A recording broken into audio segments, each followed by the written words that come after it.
Magandang umaga! Kumusta po? Narito po ulit ang update natin para sa lagay ng ating panahon.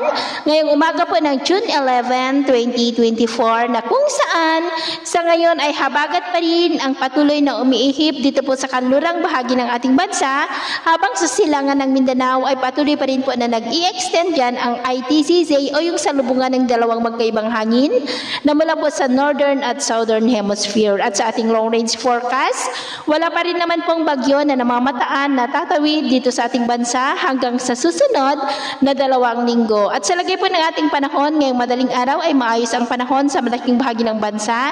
Pero may tsansa pa rin po ng mga isolated rain sa may Metro Manila, Batangas, ilang bahagi ng Bicol, Romblon, Aklan, Bacolod, southern part ng Negros, Bohol, Dinagat Island at Zamboanga del Sur. At mamaya ay sisikat naman ang araw sa malaking bahagi ng bansa pero may tsansa pa rin ng maulap na kalangitan with isolated rain sa ilang bahagi ng Bicol region, southern part ng Bohol, southern part ng Palawan, Zamboanga del Sur at Tawi-Tawi. At mamayang hapon, mas maraming lugar muli sa ating bansa ang makakaranas ng maulap na kalangitan with isolated light to heavy rains. Kaya mag-ingat pa rin tayo sa posibleng banta po ng mga pagbaha at pagguho ng lupa. At sa atin naman pong mga baybayin, wala naman po tayong nakatasan ng mga gale warning signals.